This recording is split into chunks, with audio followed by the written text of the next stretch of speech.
네, 시청자 여러분 안녕하십니까? 아나운서 이용선입니다. 저희 여수 MBC에서는 지난주부터 특별기획 민선 7기 2년 반환점을 돌아보다를 통해서 전남 동부권 자치단체의 지난 2년의 성과와 남은 2년의 과제들을 살펴보고 있습니다. 자체 언론 브리핑을 통해서 각 지자체 수장들이 밝힌 민선 7기 반환점을 도는 소회는 대동소이합니다. 지난 2년은 도약의 발판이었다. 남은 2년은 도전의 시간으로 삼겠다. 이런 이야기들이었는데 1시간 남짓한 이번 시간을 통해서 우리 지역이 어떻게 변모하고 있는지 시청자 여러분들께서 함께 점검해 보시면 좋을 것 같습니다.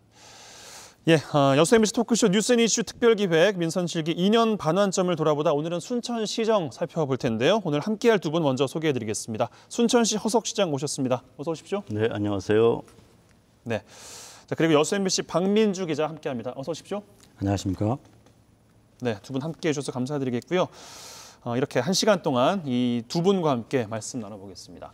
먼저 본격적인 이야기 나누기 앞서서 순천시와 관련한 영상 자료 화면이 있거든요. 함께 이야기 들어보시고 본격적으로 오늘 이야기 나누겠습니다.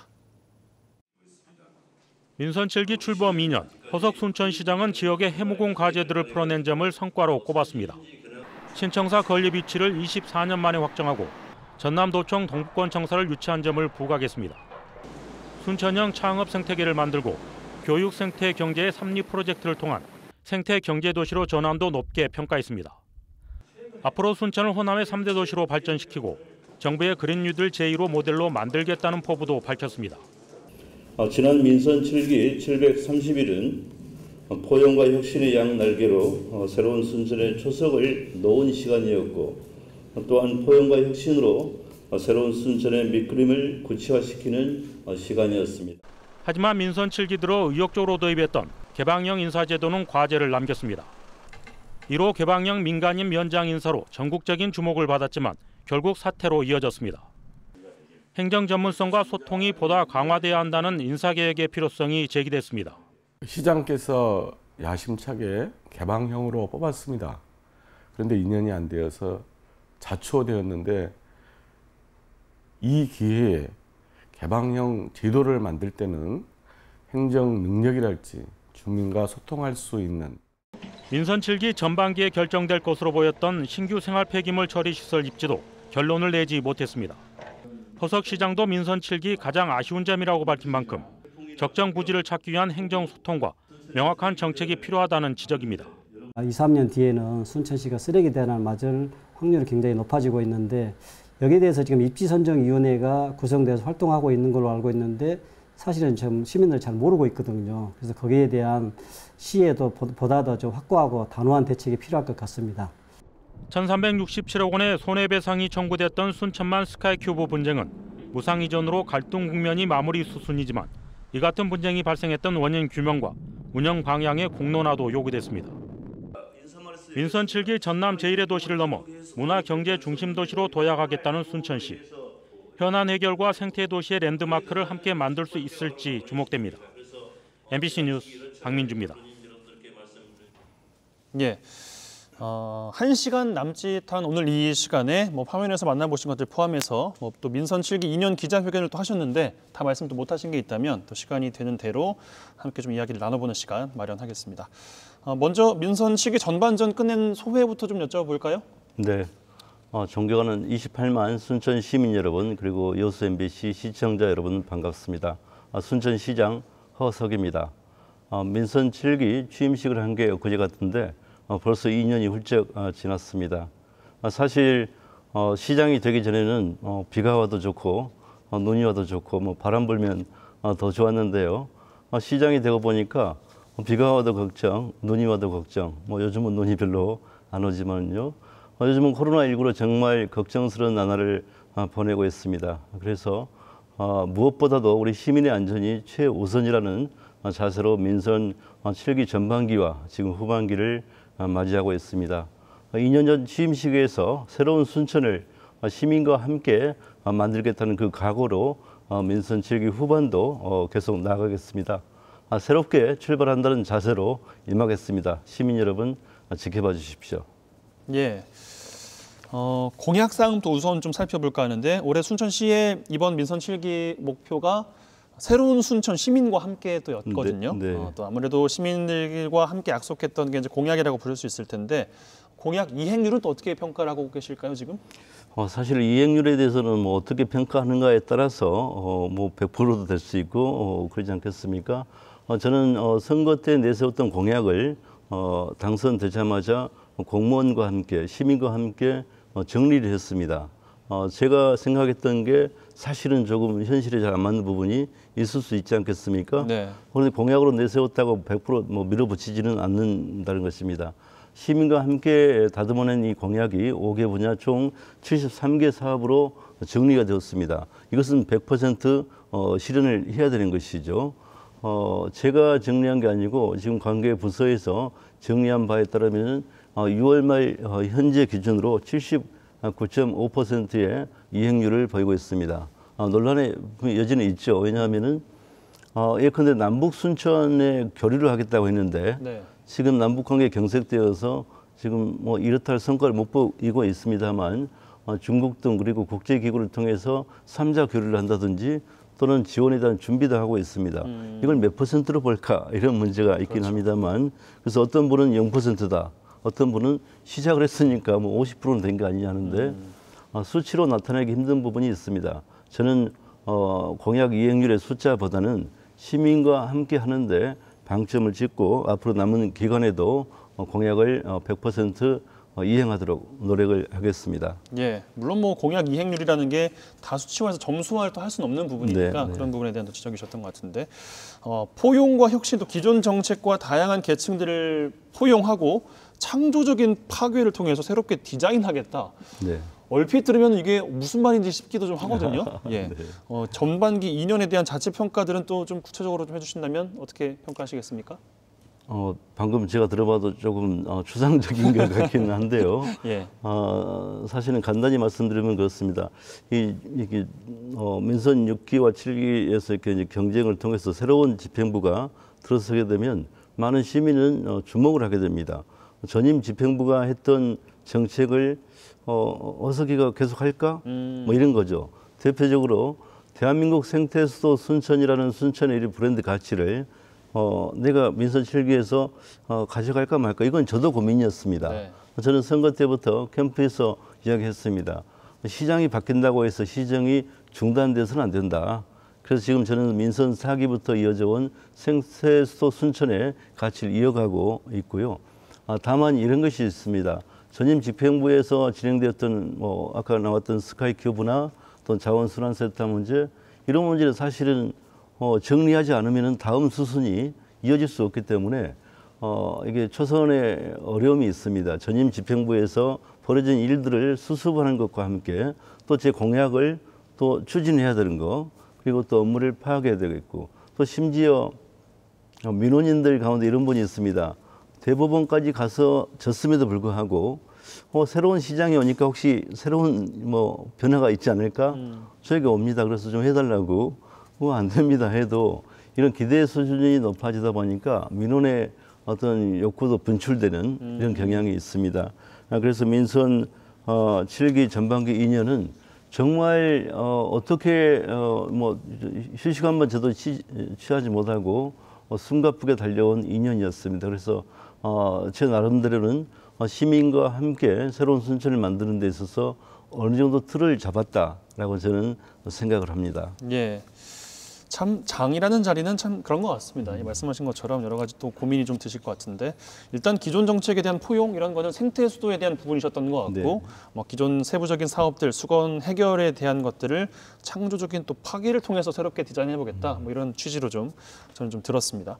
하나씩 좀 살펴보죠. 일단 네. 민선 7기 2년간 성과들을 좀 꼽으셨는데 이야기가 이미 여러 번 나와서 바로 이야기를 해보겠습니다만 만성 적자였던 순천만 스카이큐브 일단 시가 직접 운영하는 방향으로 결정이 됐는데 이 내용은 박민주 기자께서 정리를 좀 해주시고 네. 관련된 질문을 좀 이어가 주시면 좋겠습니다.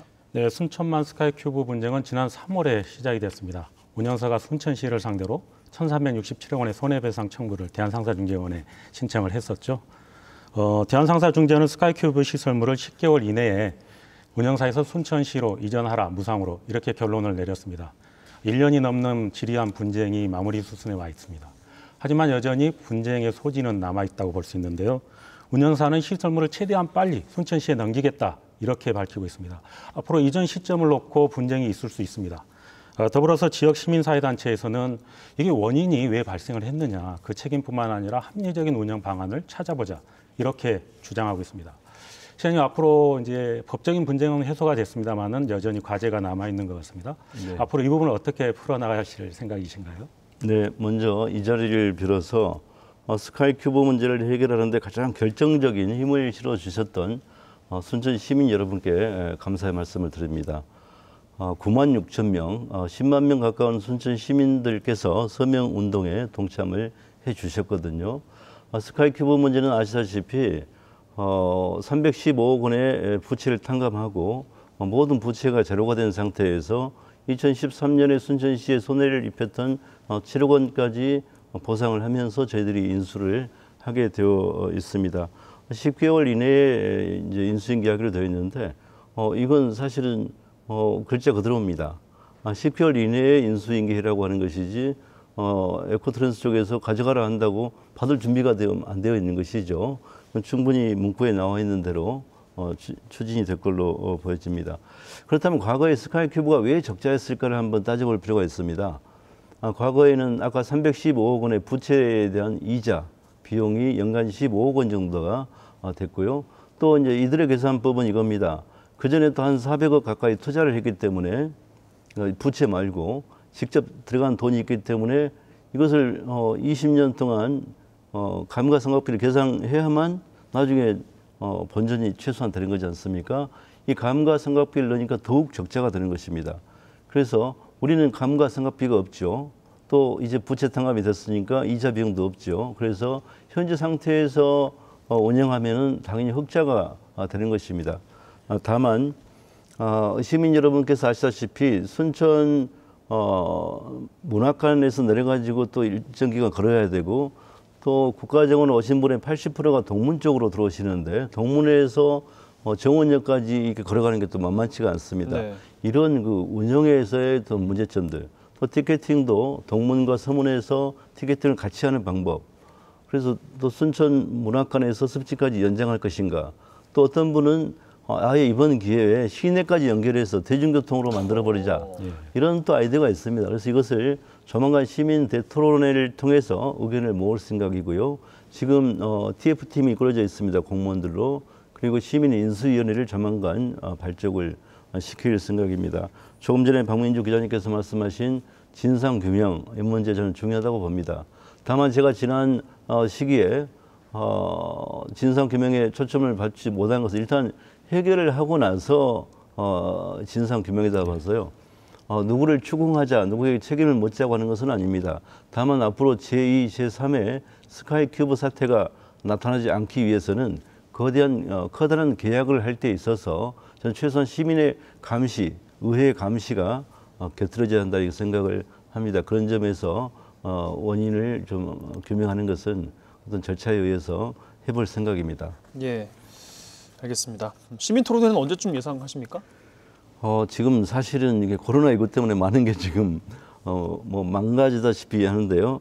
아무리 저는 그런다 해도 좀 생태문화교육원처럼 아주 넓은 곳에서 좀 듬성듬성 앉아서라도 반드시 저는 해야 한다고 생각합니다. 그래서 7월 중에 이루어질 것으로 생각합니다. 알겠습니다. 다른 성과 이야기도 좀 해보죠. 마그네슘 상용화 지원센터 유치도 민선 7기 2년의 성과로 꼽으셨는데 어떻게 보십니까 이거는? 저는 마그네슘을 이렇게 이야기합니다. 순천에 오아시스를 하나 만들었다. 오아시스는 아시다시피 물이 사막 가운데 물이 있으니까 낙타도 몰려오고 사람도 몰려오고 풀씨가 날아와서 뿌리를 내리고 또 싹을 틔우고 꽃을 피우고 열매를 맺습니다. 마그네슘은 초경량 소재로서 우리 시민 여러분께서 아셔야 됩니다. 철을 대체할 수 있는 미래 소재거든요. 그런데 이 마그네슘에 관한 세계 최초의 판재 공장이 우리 순천에가 있습니다. 포스코 마그네슘 판재 공장인데요. 스카이큐브처럼 돈이 안 되니까 문을 닫으려고 했습니다. 그래서 제가 마그네슘 연구센터 국비를 확보했더니 어느 펀드에서 파인트리라는 펀드에서 와가지고 제 의지를 확인하고는 바로 인수를 했습니다. 그래서 포스코 마그네슘 판재 공장이 파인트리 포스 마그네슘이라고 지금 가동이 되고 있고요. 이 마그네슘 판재에 독일의 폭스바겐이라든지 미국의 제너럴 모터스, 포드, 크라이슬러 같은 세계적인 자동차 회사가 관심을 가지고 있습니다. 그래서 조만간 마그네슘 연구센터는 세계적인 마그네슘 석학들이 순천에 모여서 또 코로나19로 안 되면 화상회의를 통해서 마그네슘에 관한 원천 기술을 순천에서 개발할 것입니다. 그렇게 되면 마그네슘 관련 중소기업이 벌써 한 10몇 개가 순천으로 이전한다고 하고 있고요. 또 좋은 것은 북한 단천해가 마그네슘의 원료인 마그네사이트가 세계적인 매장량을 보이고 있습니다. 약 1000조에서 2000조 사이라고 하는데요. 남북 철도가 연결되면 그 마그네사이트를 재련해서 북한 순천에서 우리 순천으로 이 마그네슘 단계를 수송해서 활용한다면 정말 우리 순천은 미래 먹거리가 만들어질 것입니다. 그래서 우리 순천 시민 여러분 마그네슘 오아시스를 주목해 주시기를 바랍니다. 네, 알겠습니다. 충분한 설명이 좀 된 것 같고요. 순천하면 연관 단어가 또 도시 재생 사업 이런 부분들이 아닐까 싶은데 좋은 점수를 또 얻고 있는 것 같습니다. 어떤 성과와 과제를 또 직접 꼽으시겠습니까? 제가 순천시장 돼가지고 사람들에게 순천하면은 뭘 얘기하고 싶냐 했는데 이게 자랑할 게 너무 많아요. 그런데 이제 지난해 순천에서 도시재생 한마당이 열렸는데요. 그 전까지는 광역 도시에서만 했습니다. 기초지자체 최초로 지난해 2019년 순천에서 도시재생 한마당이 열렸는데요. 광역에서 했을 때는 실내에서 하는 무슨 토론회 정도 수준이라고 본다면 기초지자체 최초로 우리 순천시에서 열렸던 도시재생 한마당은 향동 문화의 거리를 중심으로 도시재생 현장에서 개최된 최초의 도시재생 한마당이었습니다. 국토부 장관을 비롯해서 전국에서 도시재생 관련자들, 연구자들, 권위자들, 활동가들이 왔는데요. 다 정말 순천의 도시재생에 대해서 감탄하고 들어갔습니다. 그래서 저는 그날 이후로 우리 순천이 도시재생의 메카다 이렇게 또 강조를 하는데요. 이런 것입니다.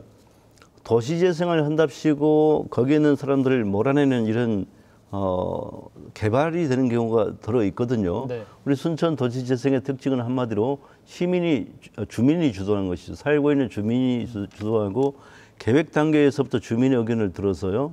화장을 하는 게 아니라 지우는 방식이다 이렇게 생각하시면 되겠습니다. 대표적인 게 알력산 병원입니다. 알력산 병원은 우리가 몰랐었어요. 이게 시멘트로 더 씌워져 있었던 거죠.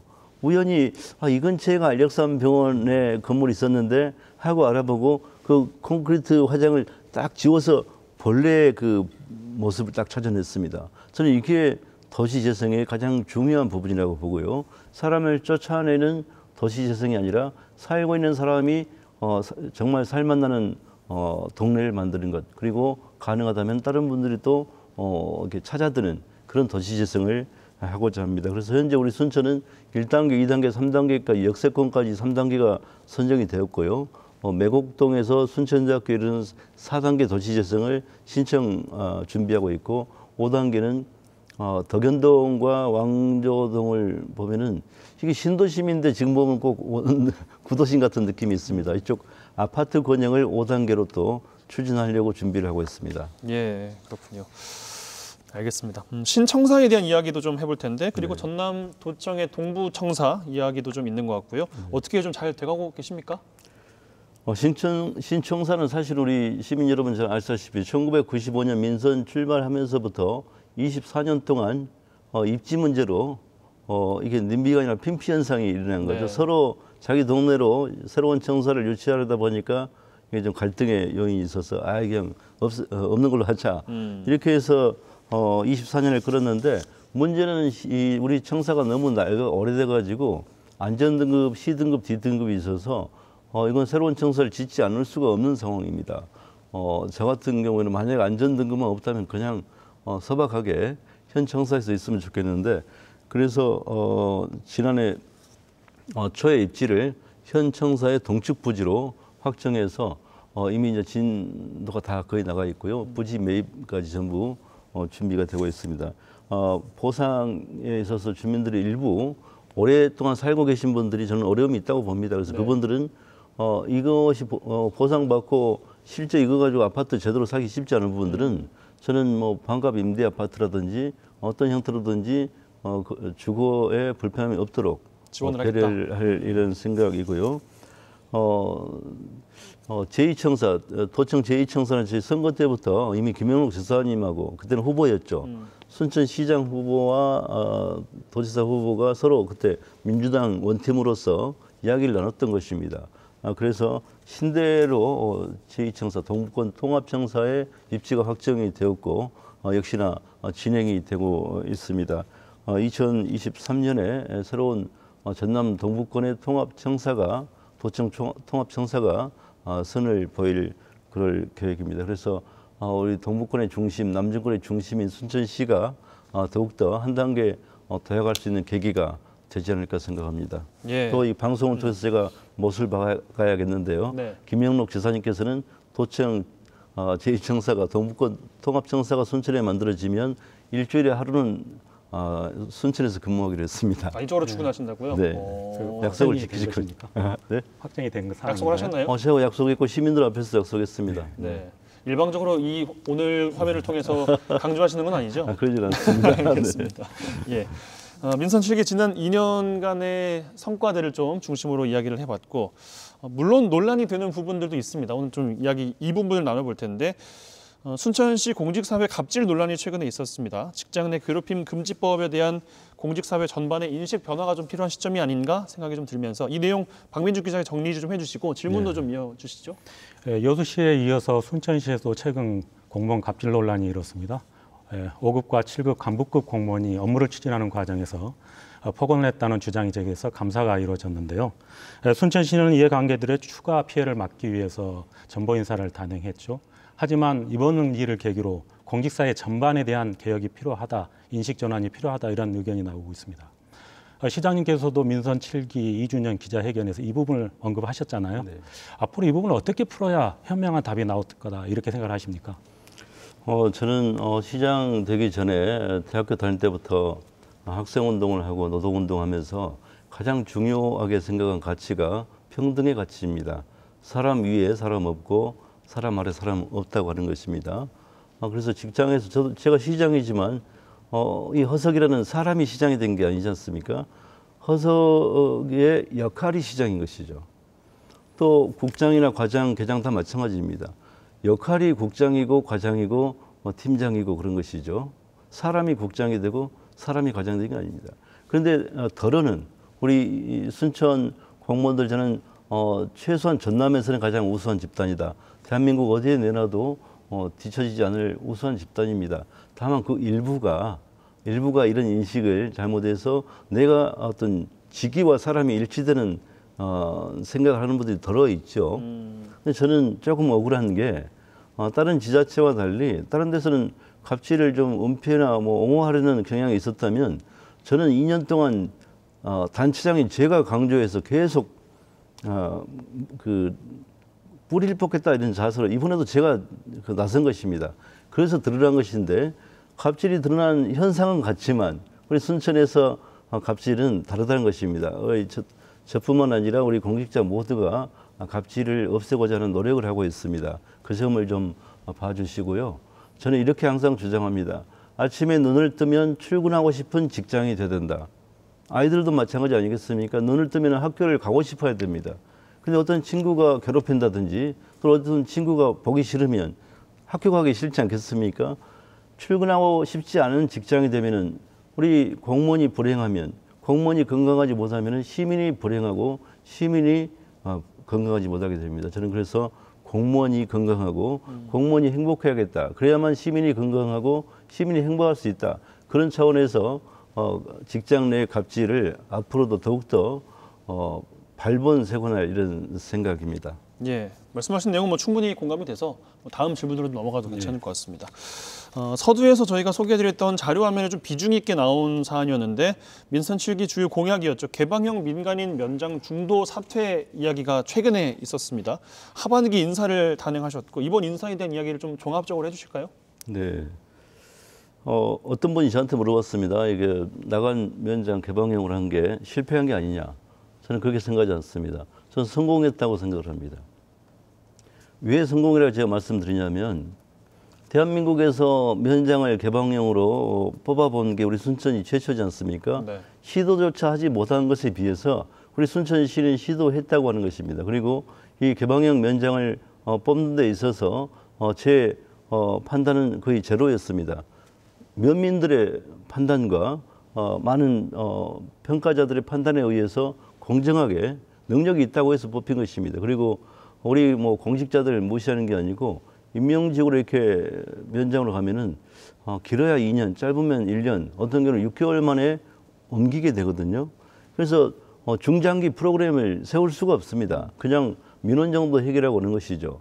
개방형 면장은 이번에 보시면 알겠지만 5개년 계획을 세워서 나간에 밑그림을 저는 청사진을 잘 그렸다고 생각합니다. 다만 의욕이 앞서다 보니까 면민들과 대화 과정에서 소통이 좀 원활하지 않은 부분이 있었고 여러 가지 이것은 저는 이런 시행착오를 우리가 알아낸 것만 해도 충분한 성과다 이렇게 저는 생각을 하고요. 나간 면민들께서도 마찬가지라고 생각합니다. 새로운 실험에 대한 어떤 시행착오 이런 것들을 나간 면민들 스스로 깨우치면서 많은 민주주의에 대한 실험이 있었습니다.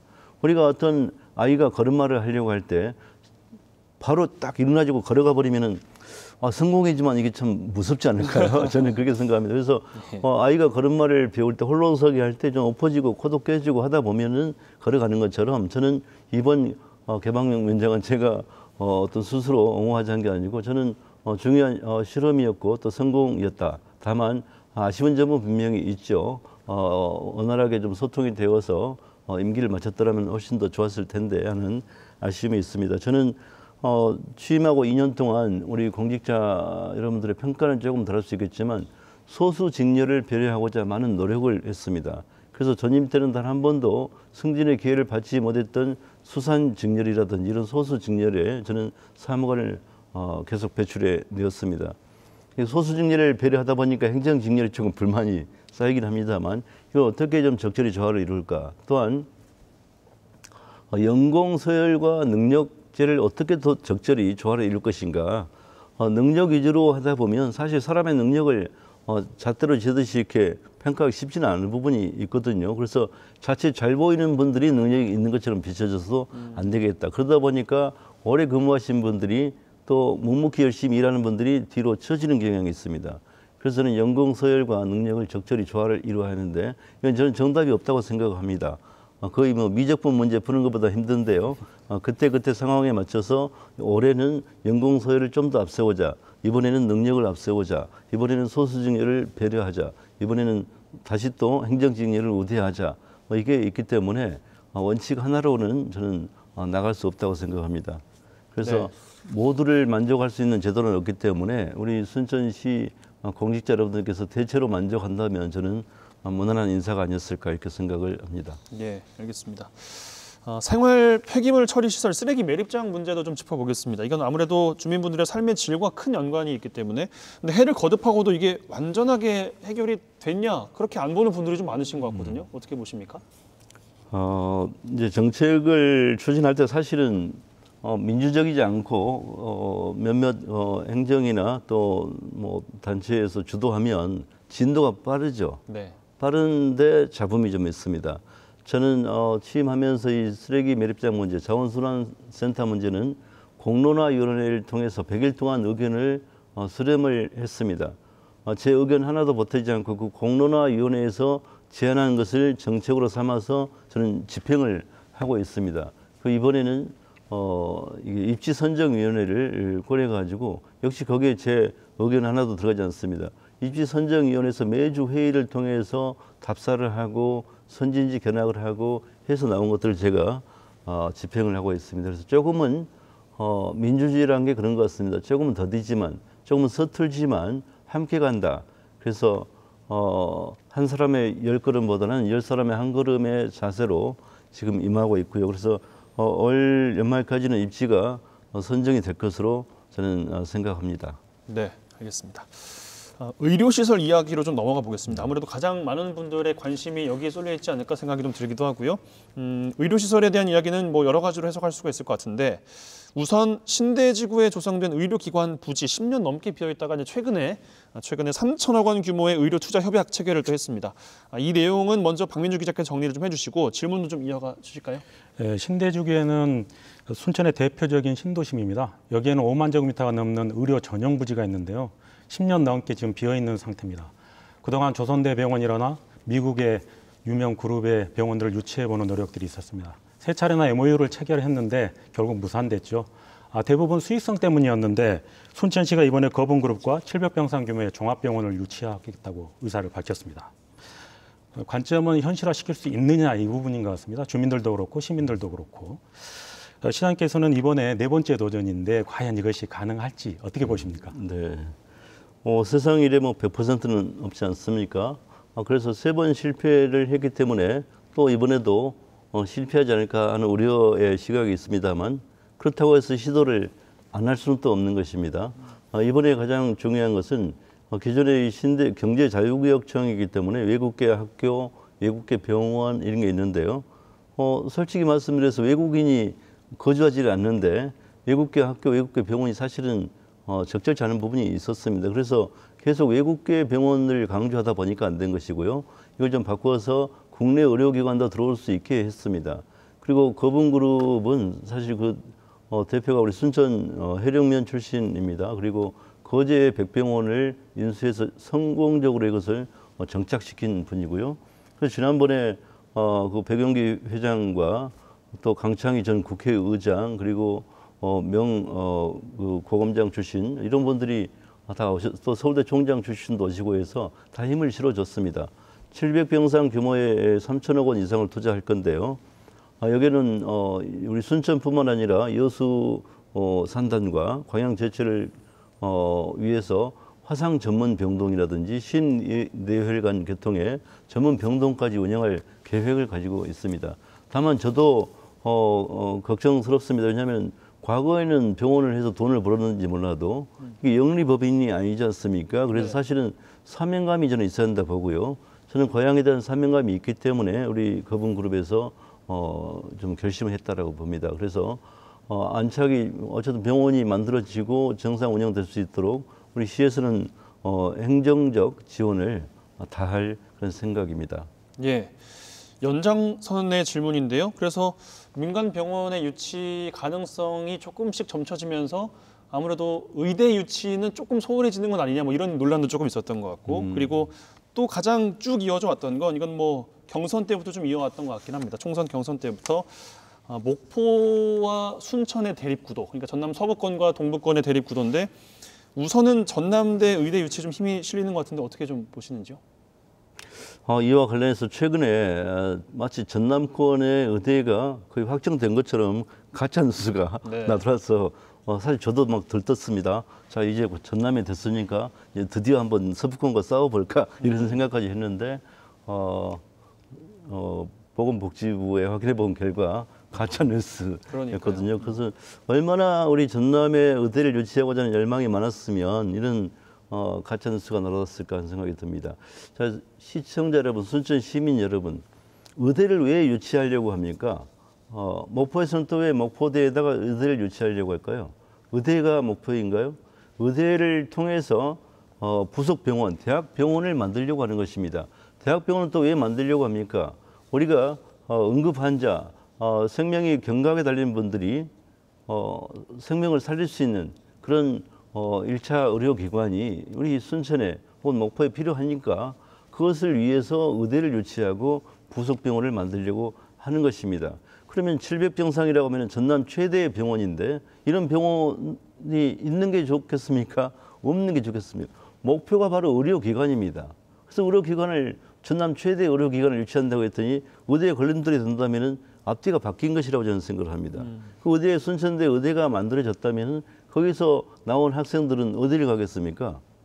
서울에가 병원이 한두 개입니까? 뭐 울산에가 울산대 의대에 있어도 큰 병원이 많이 있습니다. 네. 나와서 이 의대생들이 인턴이나 뭐 레지던트 등으로 이렇게 할 수 있는 곳이 있어야 되고 또 거기 취직이 돼야겠잖아요. 그래서 저는 병원은 많을수록 우리 시민이 이익 아닙니까? 또 우리 순천뿐만 아니라 신대에 지어질 700병상의 병원은 위치만 순천에 있는 것이지 여수와 광양, 순천을 아우르는 전남 동부 지역의 병원이 될 것입니다. 그래서 의대 유치 정말 심혈을 기울이고 있고요. 우리 동부권 출신 소병철, 서동룡, 김혜재, 조철현 의원님들이 또 앞장설 것입니다. 다만 전남에 하나 줄지 안 줄지도 모르는데 동부 서부 나눠서 싸우는 이 모양새는 안 된다. 네. 그래서 신사협정을 하고 전남권 유치로 하고 나서 힘을 모아서 하고 나서 그 다음에 뭐 가위바위보를 하든지 싸우든지 이렇게 하는 것이죠. 그런데 벌써 이제 목포가 조금 과열이 되어 있습니다만 저는 마지막까지 신사협정은 지킬 생각입니다. 예. 가위바위보는 그래도 안 하겠죠, 그래도. 예. 그렇습니다. 알겠습니다.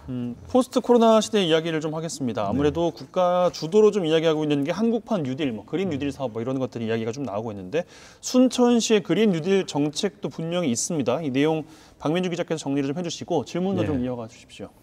예, 정부의 한국판 뉴딜은 크게 두 가지로 나눠볼 수가 있죠. 디지털 뉴딜과 그린 뉴딜입니다. 정부는 이 프로젝트에 5년간 76조 원을 투입할 계획인데 천문학적인 예산이죠. 순천시는 2023 정원박람회와 연결해서 대한민국 제1호 뉴딜 모델을 만들어 보겠다 이런 그림을 그리고 있습니다. 하지만 과제도 있는 것 같습니다. 전국의 자치단체들이 서로 뉴딜 정책을 발굴하고 있고 경쟁적으로 나서고 있습니다. 일부는 또 물밑작업을 벌이고 있다 이런 소식들도 있는데 앞으로 순천시가 얼마나 특색 있게 다른 도시와 차별화되는 그린 뉴딜을 보여줄 것이냐 이것이 과제인 것 같습니다. 시장님 그림을 어떻게 그리고 계십니까? 사실 제가 취임 이후에 만들어서 추진하고 있는 3 프로젝트가 있습니다. 교육을 기반으로 생태 이콜로지와 이코노미를 연결시키는 것입니다. 한마디로 말씀드리면 선거 때 많은 분들이 저한테 생태가 밥 먹여주냐, 뭔가 새로운 정책을 내세울 거 아니냐. 제가 이렇게 이야기했습니다. 생태가 밥 먹여준다. 다시 말씀드리면 이콜로지를 이코노미를 연결시키는 이 작업을 위해서 제가 아까 말씀드린 마그네슘 오아시스, 중간촌 오아시스, 또는 발효산업 오아시스 이런 것들을 만드는데요. 이 근간이 되는 것이 바로 생태입니다. 그래서 저는 그린 뉴딜이야말로 정원을 산업화하고자 하는 우리 순천시가 모델이라고 저는 생각을 합니다. 그리고 그렇기 때문에 그린 뉴딜과 관련된 또는 디지털 뉴딜과 관련된 예산에 있어서 우리 순천시가 우선권이 저는 있다고 보고요. 그 점에서 소홀하지 않게 예산 문제 등을 뒷받침하고자 정책을 좀 수립하고 있습니다. 대한민국이 세계가 순천을 주목하는 것은 생태 환경 때문입니다. 그런데 단지 우리가 환경만 보존하고 있어서 될 게 아니고요. 이 환경에 걸맞는 개발인 것이죠. 마그네슘, 아까 발효산업, 또 친환경, 천연물 소재 이런 것들은 굴뚝 없는 산업입니다. 굴뚝 없는 산업을 통해서 순천의 미래 먹거리를 만들어내겠다고 하는 것입니다. 예. 추가 질문하실 게 있으십니까?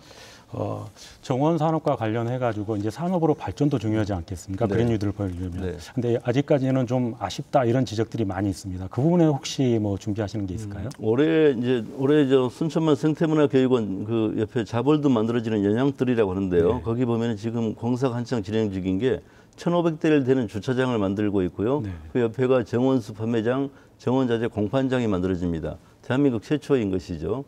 거기서는 무엇을 하려고 하냐면요. 우리가 옥상에다가 정원을 만들면 좋겠다.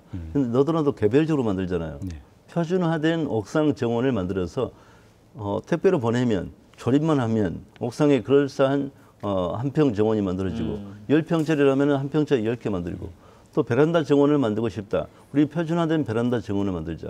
한 평짜리, 2평짜리 또는 이런 표준화된 그래서 조립식으로 할 수 있는 이런 것들을 연구를 하고 있습니다. 거기에 관계된 자재를 우리 순천 연양뜰에서 판매하는 공판장을 지금 추진하고 있거든요. 그래서 대한민국에서 정원이 산업으로 되는 것을 보려면 순천으로 와야 되고 또 이제 비대면 시기가 앞으로 더 중요해질 테니까 택배로 모든 것을 받아서 조립하는 이게 바로 우리 순천이 추구하는 것입니다. 예, 알겠습니다. 정원 이야기 나온 김에 정원 박람회 이야기도 좀 해볼 텐데 2023년에 어쨌든 동부청사가 들어오는 해이기도 하지만 10년 만에 또 정원 박람회가 다시 또 개최가 되는 해이기도 하거든요.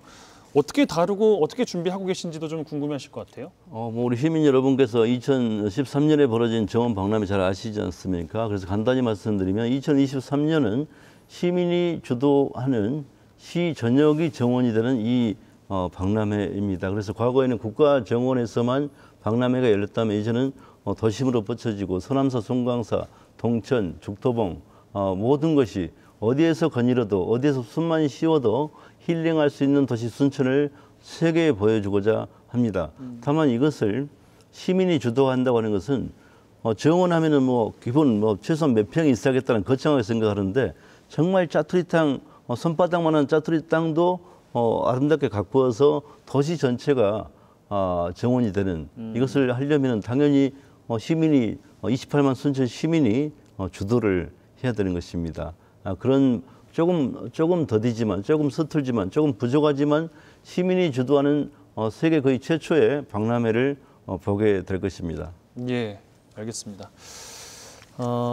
방송국 이야기를 좀 해볼까 하는데 KBS 순천 방송국 재편 사실상 뭐 지역국 폐지가 아니냐 이런 논란들이 쭉 이어져 왔습니다. 지방 분권 시대에 역행하는 계획이라서 지역 사회는 물론이고 뭐 정치권에서도 관련된 목소리들이 좀 나오고 있습니다만 이 내용 박민주 기자께서 좀 정리를 해주시고 질문도 좀 해주시죠. 네, KBS 순천 그 방송국 기능 축소가 지금 논란이 되고 있는데요. 네. KBS는 최근 경영 비상 계획안을 내놨죠. 이 안에가 그 내용이 포함된 것이었는데 KBS 내부는 물론 지역 시민사회단체들도 반발을 하고 있습니다. 시민사회에서는 사실상 아까처럼 사실상 지역 방송국을 폐쇄하는 거 아니냐 이런 우려를 하고 있습니다. 예. 지역 국회의원들도 최근에 성명서를 냈습니다.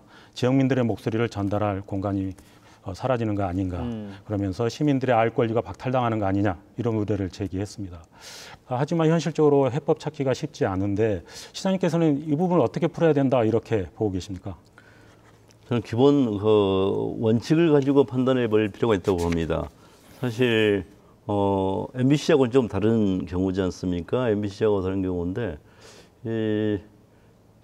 시청료를 냈는데 우리 동북권의 뭐 여수, 순천, 광양, 뭐 고흥 등등 동북권의 시민들이 시청료를 냈는데 우리는 우리 소식을 제대로 들을 수 없다.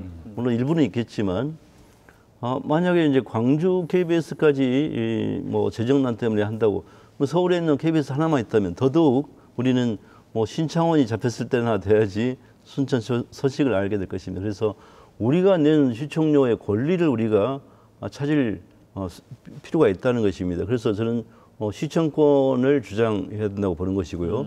다만 뭐 시민 여러분께서 아시다시피 공중파 자체가 전체로 저는 위기 상황이라 봅니다.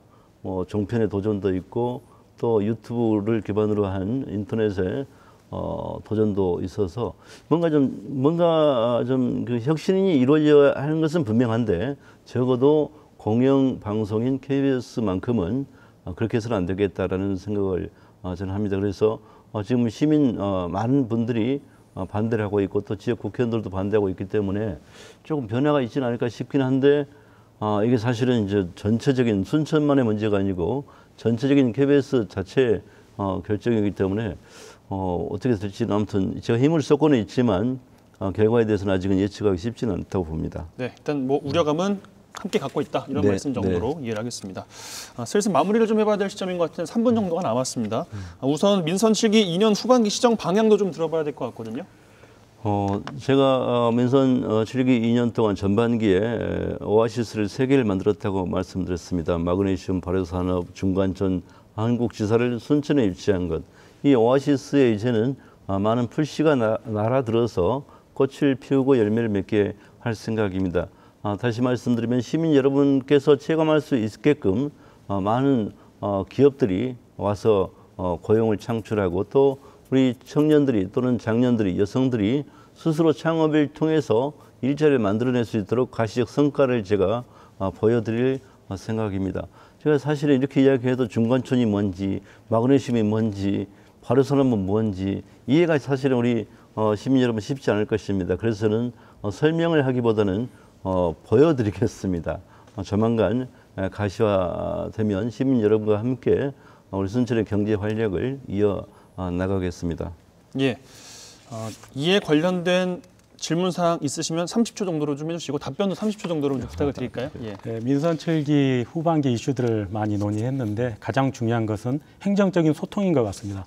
앞서 많은 문제점들도 사실 소통 부재에서 온 거 아니냐 이런 지적들이 많습니다. 현장에서. 향후 이 후반기의 운영에서 소통을 어떻게 확대하실 건지 그 부분을 잠깐 얘기해 주시죠. 네.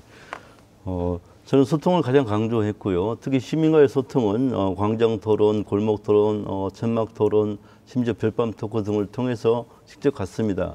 그럼에도 불구하고 지난 2년을 돌이켜 보면은 공무원들을 통해서 걸러지는 부분이 일부 있다고 저는 생각을 합니다. 그래서 최근에 목민심서에서 제가 지혜를 얻었는데요. 항통 제도를 실시해서 읍면 동별로 이 통을 가지고 놓으면은 민원들을 넣습니다. 시민의 목소리를, 이 열쇠는 저만 가지고 있죠. 시민의 목소리를 가감없이 들으려고 하는 항통 제도를 전국 최초로 실시하고 있습니다. 그런다고 해도 소통은 아직은 부족합니다만 더욱더 소통하고 낮은 것으로 임하도록 하겠습니다. 예, 그걸 다 보실 수 있을지는 잘 모르겠지만 그래도 그만큼 다 보고 있습니다. 다 보세요, 그거를? 제가 매주 목요일 날 다 읽어보고 분류해서 처리를 하고 있습니다. 알겠습니다. 예. 제도도 좀 많은 분들께서 좀 이용을 해보시면 좋을 것 같습니다. 마지막으로 순천 시민분들께 전하는 말씀 짧게 마무리 좀 해주실까요? 네, 존경하는 순천 시민 여러분, 코로나19로 얼마나 걱정이 많으십니까? 또 생계에도 지장을 받는 분들이 많을 것 같습니다. 정말 걱정스럽고 또 숭고하게 생각을 합니다. 사실 시민 여러분께서 잘 모르시는 와중에도 코로나19 접촉자들이 많이 생겨서 저희 공직자들은 정말 2, 3일에 한 번씩 가슴을 쓸어내리고 있습니다. 그런 덕분에 시민 여러분께서 편하게 쉴 수 있다고 생각합니다. 더욱 열심히 순천 시민의 안전을 위해서 복무하겠습니다. 그리고 코로나19 터널의 끝이 조만간 보일 것으로 생각합니다. 경제의 활력을 되찾아서 정말 살기 좋은 순천 여러분과 함께 만들도록 하겠습니다. 예, 오늘 이 시간 마무리를 좀 하겠습니다. 우선 함께해 주신 두 분 감사드리겠습니다. 네. 오늘 이 시간이 순천시정을 좀 파악하시는데 좀 도움이 되셨기를 바라겠고요. 다음 주에는 광양시 정현복 시장과 함께 하도록 하겠습니다. 여수 MBC 토크쇼 뉴스 앤 이슈 특별기획 민선실기 2년 반환점을 돌아보다 마치겠습니다. 함께해 주신 여러분 고맙습니다.